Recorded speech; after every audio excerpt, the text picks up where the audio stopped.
Kali ini video.biologiedukasi.com akan menjelaskan sedikit yang berkaitan dengan komponen dan sifat enzim. Enzim apabila memiliki struktur yang lengkap dinamakan sebagai holoenzim.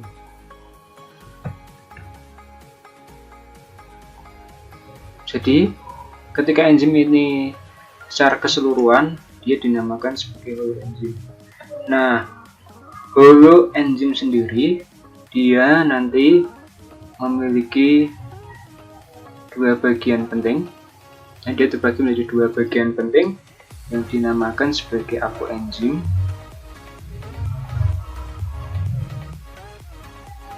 dan yang satunya adalah gugus prostatik.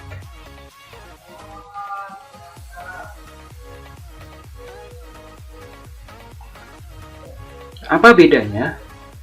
Apoenzim dia tersusun dari protein.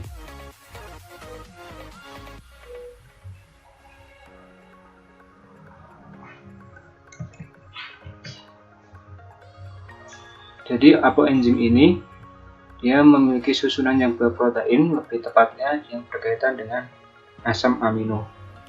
Nah, struktur apoenzim ini dia memiliki sifatnya labil.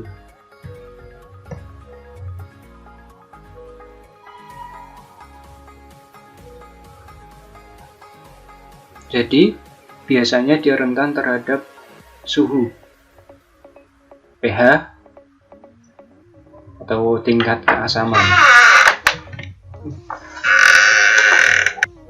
Sedangkan yang satunya dinamakan sebagai gugus prostatik atau gugus yang bukan terdiri dari protein. Jadi pada gugus prostatik ini dia bukan protein atau gugus yang terdiri dari bukan protein.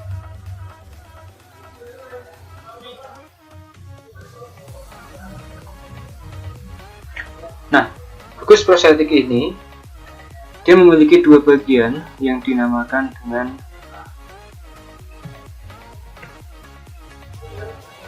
kofaktor dan yang satunya dinamakan dengan koenzim.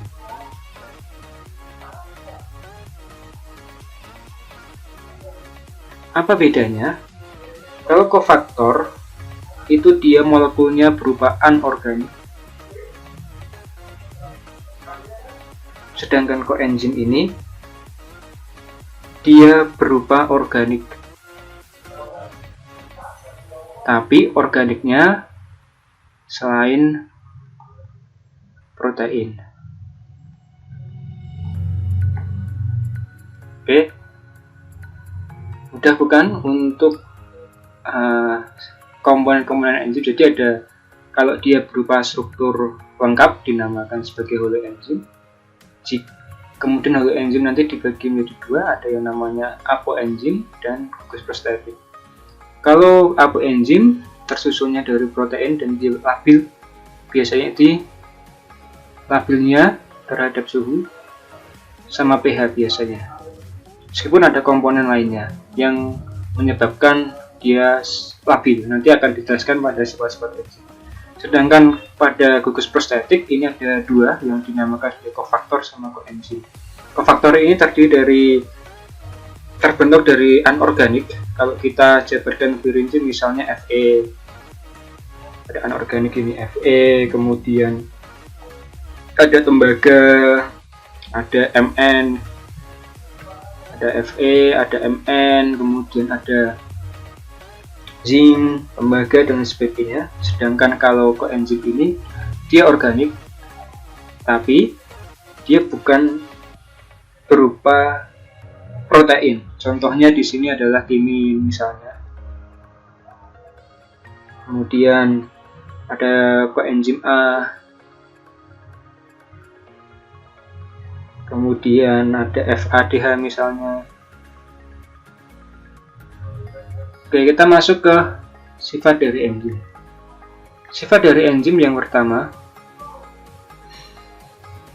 dia merupakan biokatalisator.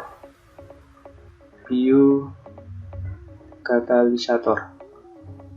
Jadi apa itu dinamakan biokatalisator? Dia memiliki sifat mempercepat reaksi.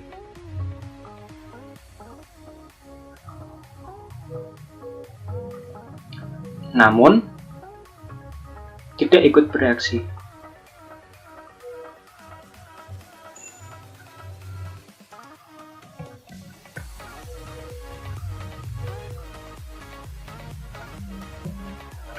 Jadi biokatalisator ini dia mempercepat reaksi, namun dia tidak ikut bereaksi, sehingga enzim nanti itu bisa digunakan berkali-kali.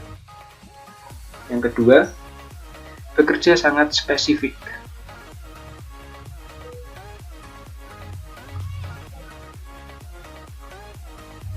Artinya apa? Satu jenis enzim hanya bisa digunakan untuk memecah satu jenis substrat saja. Dia tidak bisa digunakan untuk memecah substrat selain yang dipecahnya. Misalnya,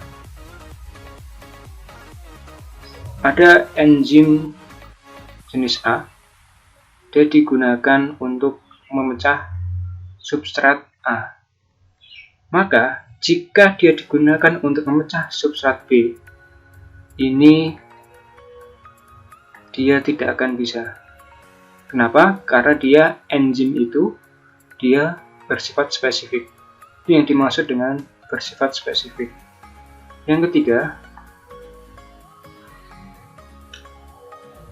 tidak mengubah keseimbangan reaksi.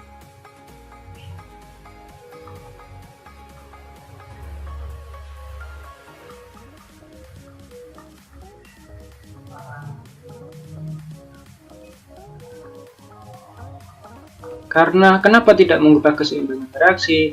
Karena pada enzim di sini dia sebagai biokatalisator tidak ikut bereaksi, sehingga dia tidak mengubah keseimbangan dari reaksi tersebut.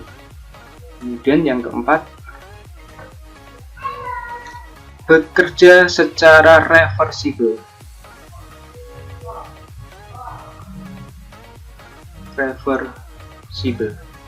Jadi dia bolak-balik. Kalau reversibel itu dia bolak-balik. Artinya dia bisa memecah substrat dan membentuk substrat dengan menggunakan satu jenis enzim saja. Kemudian kerja enzim dipengaruhi oleh lingkungan.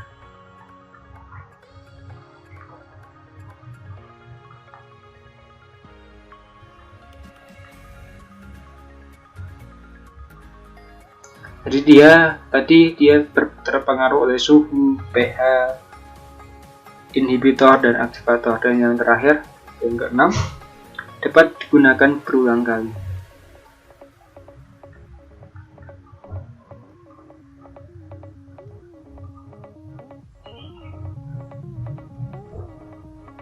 Kenapa bisa digunakan berulang kali?